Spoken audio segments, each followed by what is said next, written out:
Yeah, look, not gonna lie, that song goes hard as heck. Hey guys, what's going on? My name is Sir Smiles a Lot. Welcome to the channel. Today we are back with another video. We are here for the one and only, the hottest show right now. Hottest show for a long while, I think. We are here for, you guessed it, and you saw it on the title anyway, Squid Game. We are here for Squid Game, and wow, what a show. Look, I first heard of the show whilst I was playing Overwatch. Some random person in the Overwatch chat was like, hey, has anyone seen Squid Game? I was like, Squid Game sounds trash, sounds like Squidward, no chance I'm watching that. I just ignored the comment, and then later on I was seeing that it was trending a lot more and more. So I was like, what is this show, what's going on here? One of my friends, shout out to Auntie Von, she said that it's pretty similar to Hunger Games and The Purge. Now I haven't seen the Hunger Games, sorry.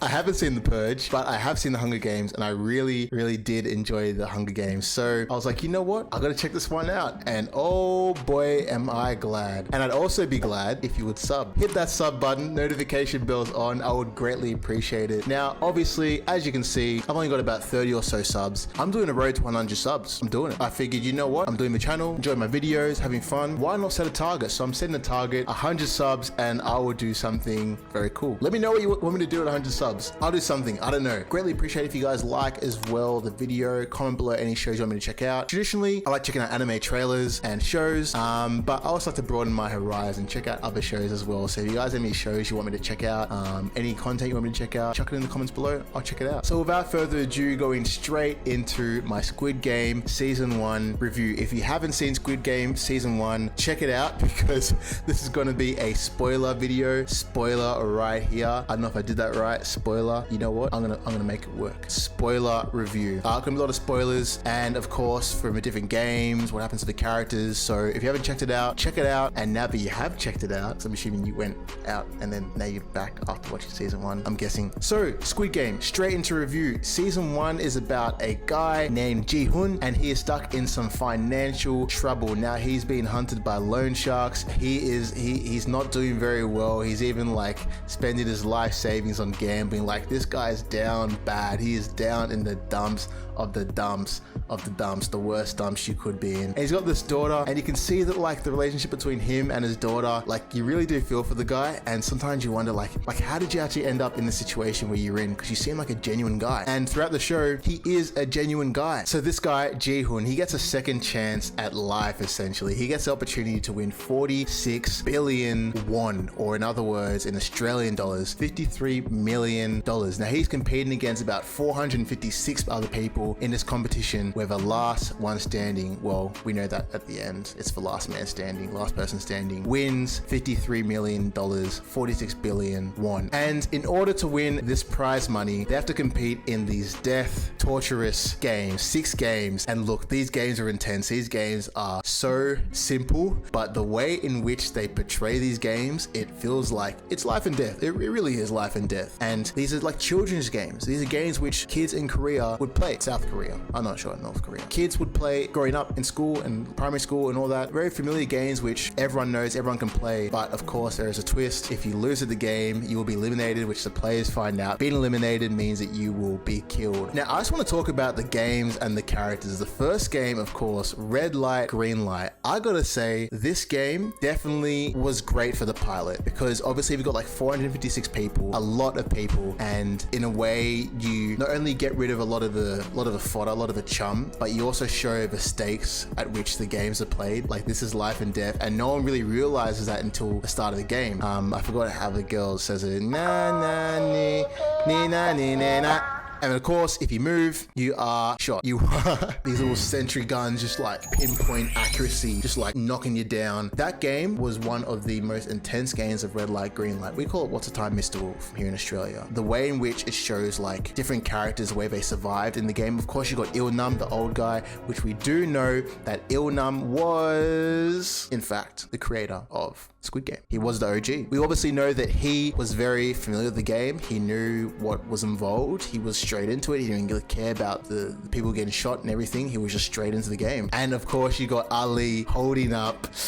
Ooh, Ali holding up Ji-hoon. I'm gonna get to Ali in a second. I think the first episode really had me. I think for the start, I was like going through the first 5 minutes, 10 minutes. I was like, oh, it's gonna be a bit lame, a bit boring. I don't know what the show's gonna be about. But for a pilot, for the first episode, very good. And of course, we're introduced to other characters. We have Sung-woo. Sung-woo is a childhood friend of Ji-hoon, the main character. And Sung-woo is also down bad. He's also in some debt. All the characters are, really. And they're just looking for a second chance to really climb to the top of society. And it's funny because there's so many parallels to like life today, what people would do to get fame or to get clout or to get money, like the lengths people would go to. Obviously, at the end of the first game, people are given the chance, the opportunity. Hey, look, you can turn around now. We can like cut the games off. But when people do go back to their normal lives, it's like, hey, life sucks. Life really, really does suck. And you do feel bad for these guys because they're all in a lot of debts they can't pay, and they're stuck in the rat race. They're stuck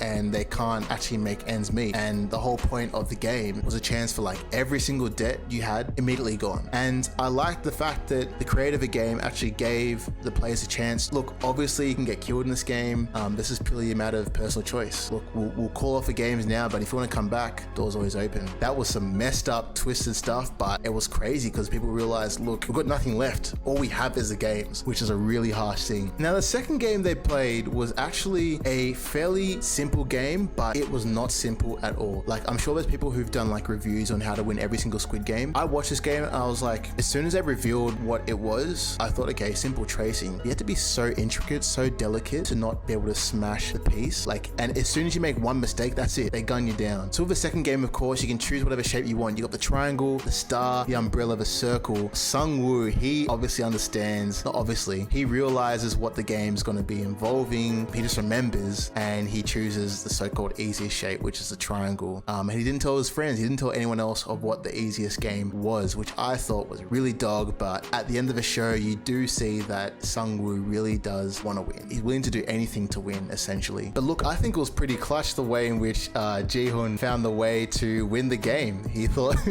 licking the back of the honeycomb or whatever it was, the sugar or whatever, and making it easier to peel off the edges. I thought that was really creative, really cool. I was actually wondering how Il-nam, obviously we know that Il-nam was the big bad guy. I wouldn't say bad guy.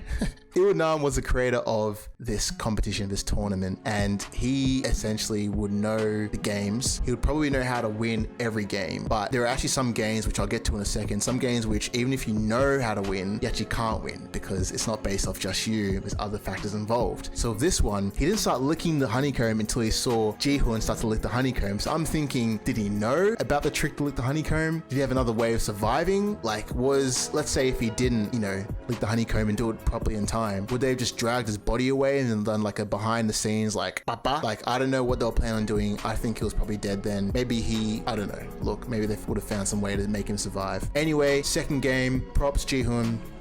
You legend. Now, third game is the clutchest game of them all. I like the way in which Sung-woo was like, guys, we need a strong team. We don't know what game we're gonna play next, but we need a strong team. And I'm thinking, I don't know, like, you're pretty confident that like the strongest team is best for this. And it's funny because actually throughout all the games, Sung-woo had a decent, like, calculated idea of what game, or if not what game, what is the best strategy that you should use based off what's presented in front of you. So, need a team of 10, it's tug of war, and they didn't know it was going to be tug of war, but they got a team which had some girls in it. And the thing with tug of war is that you could rely on physical strength, but that's not actually what's going to win you the game, because a team that is weaker can actually beat a team that's stronger. And Il-nam, being the creator of the games, he knew that strategy from when he was younger, so he knew that strength wasn't everything. Let's say if Ji-hoon left out Il-nam and they said like, look, old man, I'm sorry, but we need a strong team.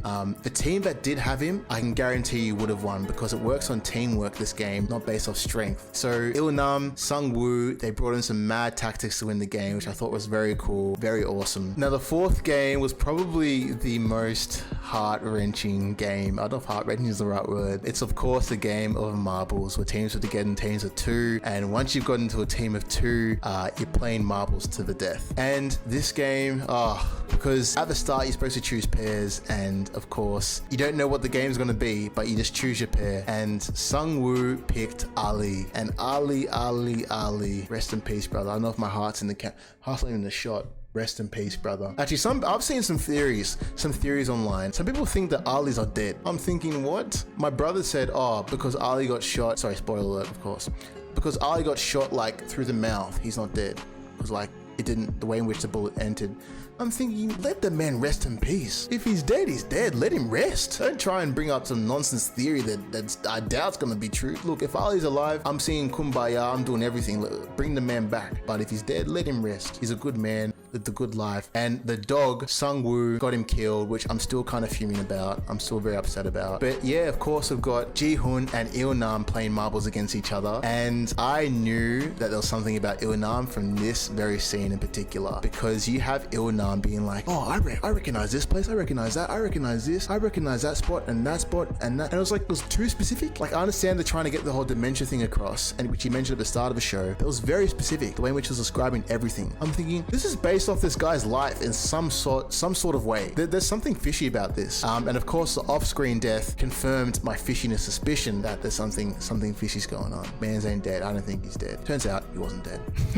Of course, you got Se-byuk and Ji-young, and they were playing marbles against each other. And it was sad because, like, as the 30-minute count is going down, you're like, yeah, they're gonna die eventually. And look, not gonna lie, the fourth game really hit hard, hit home. And of course, you got the fifth game. Now, with the fifth game, this is where I was talking about, like, where Il-nam, if he had actually survived this long, he potentially could have died here. Because even if you choose the last place on the tightrope game, you could still lose. If you choose first, you're a goner, because, I mean, it's very unlikely. Even if you figured out the tactic of looking at the glass, like the glass maker did, then they still figure it out and they make the game harder for you. So I have a feeling that Il-nam would have died. Let me know in the comments if you think otherwise, because I'm very curious to know what you think, because I think he would have died if he stayed alive this long in the game. So it was a great way he exited in game 4. But yeah, this game, the tightrope game of hopping onto glass, on one glass, next glass. I'll be honest, you know how when it was Ji-hoon's turn to first go across the bridge, and he was of course the last in the line, but he wasn't too sure of like which side to step on? I was pretty lost. I'm fairly confident if no one had helped me, I'd be falling down, because I actually forgot which side to go on. So I like the characters. The mean guy, what's his name? What's the mean guy's name? Joksu, I liked his character and the way he was just causing a ruckus the whole time in Squid Game. Like he was just no good. Always up to no good. He just had like an evil sort of look in his face every single time. And then his partner in crime for like one episode, what's her name? Minyo. I barely remember the names, but I just remember the characters. She was just crafty the whole time. You couldn't believe a word she said. At the start of the show, she was saying, oh, my baby, I couldn't name my baby. Neck minute, she's lying about everything. Look, plot twist. Imagine if she was actually being serious about the baby. Food for thought. But yeah, this game, of course, we had Deoksu. He was causing a ruckus when it was his turn to cross, because he was like, nah, I'm not moving. There's no way I'm gonna try and jump on this glass and fall to my death. Someone else go in front of me. I'm not gonna choose between this glass or that glass. And of course, his partner in crime, who said, you know what, we're going to be through this to the end. She grabbed him, the little suplex, and yeeted them both off the edge. A very fitting way for both of them to exit the game. Sounds very dark. That sounded very dark, if you know what I'm saying. But what I liked in particular was actually the end, because there's a bit where the three make it across. Ji-hoon, Byuk-san,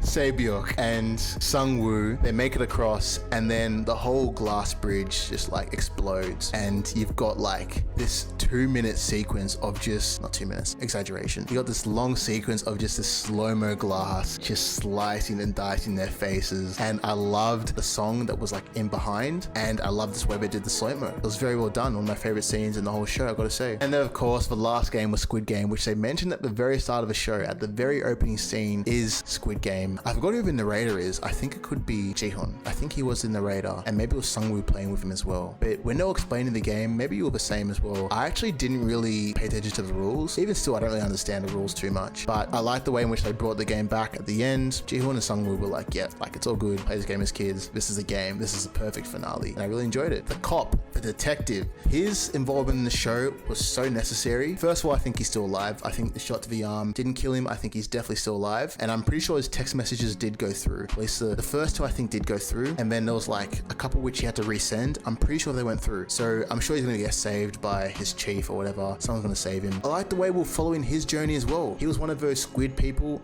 with the zero. They wore these hoodies. That's why I'm wearing a hoodie now. Jokes. I need a haircut. So they're all, I guess, foot soldiers, and they regulate the game. But I thought the detective sneaking in and infiltrating that was very cool. I thought the doctor and the whole black market thing was cool, and the way which the front runner was like, look, look, I know you guys are doing all this black market stuff and trading organs and all the dead people and stuff, all of that sort of stuff. I know about it. But what is a sin is you guys revealing the game secrets. That's a no-no. So you actually killed him for that. I thought that was an interesting way in which you got to understand more of the front man, whatever his name is, the front game man. You know what I'm talking about. You know what I'm talking about. We got to understand a bit more of his character and sort of flesh out a bit more of like why the games are happening and the importance of no cheating. Turns out all the games were like all the games were like painted on the walls in the cells of like where they were. The irony, I know, beautiful poetry in motion. Anyway, I thought there were a few cool aspects. The VIPs were kind of whack, especially like with the American accents. Obviously, like it's a Korean show and they probably made the American accents like more exaggerated so people could follow on. I'm not too sure, I'm not gonna assume, but if that was the case, look, it's fine, it wasn't too bad. But first of all, if you watch the show in English dub, you're kidding yourself. Go back and watch it in Korean and subtitles and you will not regret it because it's so much better. For example, red light, green light is the silliest thing I've seen in English. It's silly. Green light, red light. No, don't want to see that. I want to see the dan dan dan dan na na na na. I don't know. It just sounds better. But yeah, I thought the show was really great. I thought it was awesome. I'm sure I'll watch it again. I'm sure I'll watch season 2 when it comes out because there's definitely going to be season 2. If you've seen the last episode, you know there's going to be season 2. Oh, I got to talk about the end and how sweet it was. The fact that Ji-hoon, of course, spoiler alert, massive spoiler alert. Like this is the biggest spoiler alert of ever. So like if you haven't seen the show, the last episode, please watch it. Otherwise I might leave like a little spoiler thing. Maybe like I'll leave it here. So skip forward through the video until this thing is gone. Otherwise you will be spoiled. Ji-hoon, when he wins the game, and obviously Sungwoo, his mum was like, where's Sungwoo? Where's my son? Have you heard from him? He obviously died. And then of course you've got Se-byuk and her brother, who of course is now without a sister. I thought it was very sweet and it was a perfect end, the way in which Ji-hoon got Se-byuk's brother to live with Sungwoo's mum. Look, I was tearing up at that moment because it was just the perfect end. Like it just made sense. And the way in which the cash was given to them so they could live, especially considering that, you know, they both don't really have much, nothing really. I thought that was a really fitting ending. Wait, spoiler thing, be gone. Whoops, spoiler thing, be gone, go away, leave. Did it leave? I think it left. But that is it for my Squid Game season 1 review. Hope you guys enjoyed it. Make sure you guys as well like the video if you haven't done it already. Comment any shows you want me to check out. And of course, if you haven't done it already, road to 100 subs. I'm doing it. I'm committed. I'm gonna try and upload regularly as well. I would appreciate the sub and appreciate the support on my page. That is it for the video. Hope you guys enjoy your week and I'll catch you guys soon for another video. Bye.